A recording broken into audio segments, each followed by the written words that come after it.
Hello everybody, welcome back to the channel, and today we shall be going through my Thomas and Friends AU lore and facts. And this new AU shall be known as the Bluebellverse. Yeah, I know it may not seem very creative, but I really do like the name. And just before we start, I'd like to credit Daniel the Blue Schools class, FirePorter, NWR Lover, and my mate Winston the Year 4 and Enterprise for inspiration. Also, this is my AU, none of this is canon to the TV series or the Railway series, anything like that. And with that said, let's begin. Daisy is a BR Class 101, just like the Railway series and TV series. However, she's a 2-car set in my AU, as I'm not really the biggest fan of her being a single car 101 or the similar BR Class 121. The other car is non-sentient as well, as I feel like that'd just be a bit strange. I also wanted to try and find a way to incorporate Daisy working on the Harwood branch, like in the CGI series, and so I've come up with this backstory. In 1991, Arthur had to go in for an overhaul, and so Daisy was sent to the Harwood branch line to help Ryan out until Arthur came back. This is when episodes like Ryan and Daisy, The Way She Does It, and the rail car and the coaches occur in my AU. In 1993, she went back home to work on the Farquhar branch and has stayed there since. She does quite miss Ryan, only having seen him a few times since she went back to the Farquhar branch. Okay, so in my headcanon, Gordon and Flying Scotsman are not the only A1/3s preserved. Great Northern and Knight of the Thistles are also preserved, with Great Northern being in as-built A1 condition, and Knight of the Thistles being rebuilt as an A1/1. I did this to be unique, and also because I really do not like the fact that Great Northern was rebuilt. So yeah, Great Northern's still an A1. You may be thinking, why would you do this? It completely ruins Tenders for Henry. Gordon is in utter grief because he found out that all of his brothers, bar one, have been scrapped. And to that I say, are you sure? He still lost 75 of his brothers and sisters.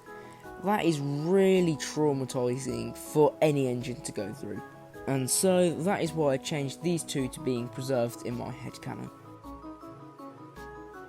As many of you will know, the Crovan's Gate Preservation Society was recently established in Railway series lore. And so I decided, how could I make the Crovan's Gate Preservation Society and the Ulster Castle Railway Museum work in my AU? And so I have come up with this. The Crovan's Gate Preservation Society and the Ulster Castle Railway Museum work in unison to ensure the preservation of railways of Sodor and the rest of the UK. The Crovan's Gate Preservation Society has only 4 engines: Neil, Aubrey, Albert and Wilfred, aka Whiff, as well as Victoria and Helena, pre-NWR rolling stock, the old coaches, and some other early NWR rolling stock. The Crovan's Gate Preservation Society is a relatively new preservation movement, only opening its doors in 2023 under ownership of Sir Stephen Topham Hatt after his recent retirement. The Ulster Castle Railway Museum owns much more engines than the Crovan's Gate Preservation Society.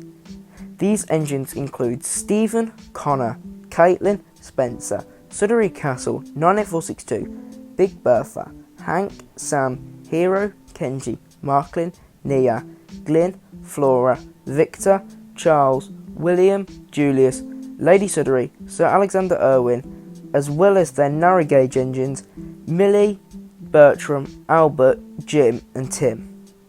The museum is co-owned by Sir Robert Norrenby and the Duke of Boxford. There's a roundhouse, a secondary hall and a demonstration line on the grounds.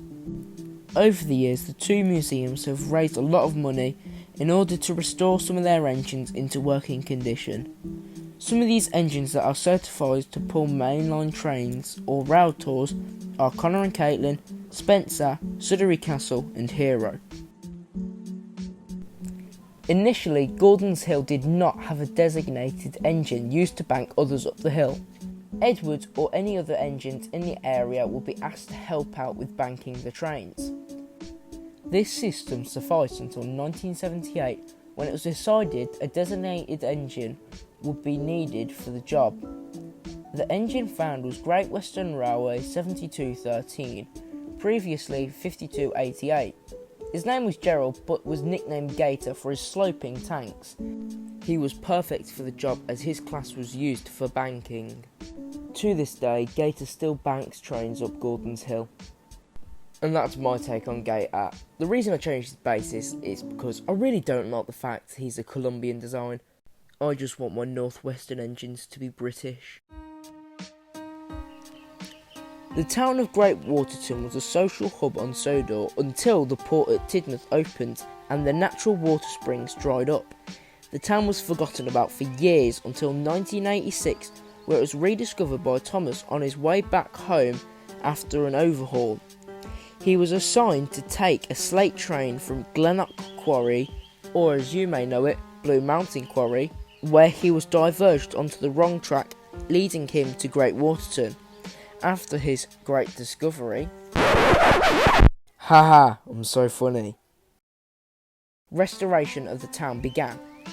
The rest mostly plays out like the movie, with Stanley arriving. Welcome, Stanley! And Thomas derails on a buckled track, not like a mine in the movie, that is severely unrealistic.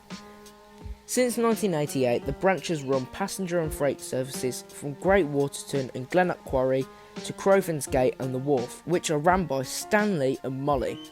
I chose these two because Stanley, and Molly because of this scene. Yeah, that's it. In my headcanon, only 4 Chuggington characters are canon, and they are Brewster, Wilson, Coco and Dunbar. Like the original source material, Brewster is a BR Class 55 and quite sensible. However, Wilson is a BR Class 52 Westerner, and like the original source material, he's a little cocky. Dunbar is a BR Class 15 and helps to mentor younger engines. You may be wondering, what about Coco? And hold up, I'll get on to that. Coco in my AU is a BR Class 91 and works on the Peel Godred branch line with her twin sister, Kana. Yeah, I know, but let me cook. They were both purchased in 2015 to work on the branch line alongside the ageing electric stock. They feel as if their branch line is a little short sometimes, but they love it nonetheless. And with that said, the first episode of the Bluebellverse AU Lore and Facts is done. And I have really enjoyed myself making this video, so if you'd like to see more content like this, make sure to like and subscribe. See you guys in the next one. Goodbye.